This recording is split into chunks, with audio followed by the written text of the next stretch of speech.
Let's speak to Sasan Karimi about this. He's a professor, assistant professor of world studies at the University of Tehran. Thank you so much for being with us again on Al Jazeera. So as we've seen there, attacks on infrastructure, important infrastructure, civilian sites also. How is this being viewed in Iran, and what effect is it having on day-to-day life?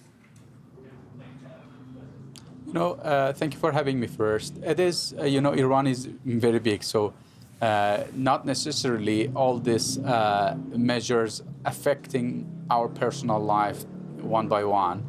But at the same time, they are all against the international humanitarian law, as your report said.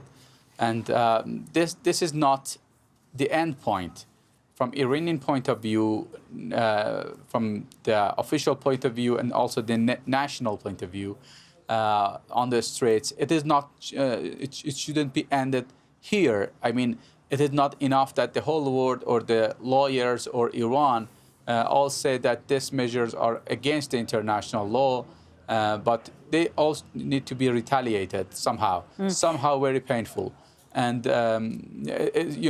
because Donald Trump shown that he is a man of walls, not a man of bridges. So, but we are not the ones who be only the victim of his personality. You say the attacks are a violation of international humanitarian law, and that's been agreed. But at the same time, Professor, Iran is also accused of targeting things like desalination plants in Kuwait. Today we saw steel plants, and Gulf states accuse Iran of repeatedly targeting their civilian infrastructure. So Iran is also hitting civilian targets. How do you square that with what's happening back home in Iran? Who started? Who started? The other side, the other parties, United States and Israel, started not from San Francisco, not but it wasn't from Dallas, Gulf states who started this. What was it? They are Gulf states that provided United States and Israel with opening their airspace, with providing and preparing logistics fields, airports for the American troops and American aircrafts.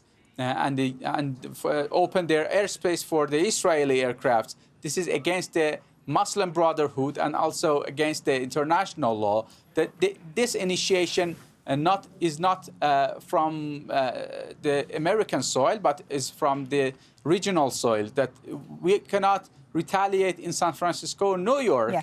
So do you agree then that Iran is also violating international humanitarian law here? No.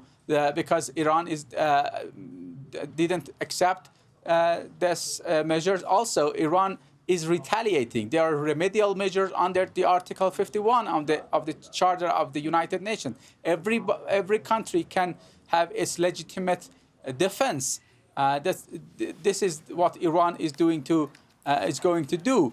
Not necessarily in Kuwait, etc. I don't have enough information to be able to approve it that it is from Iran. But even if Iran is only retaliating, Iran has no other solution.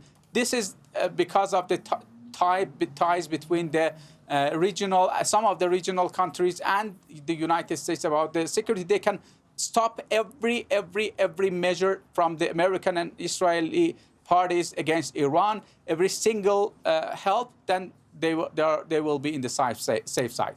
Professor Sasan Karimi, thank you very much for sharing your views with us. Thank you for joining us there from Tehran.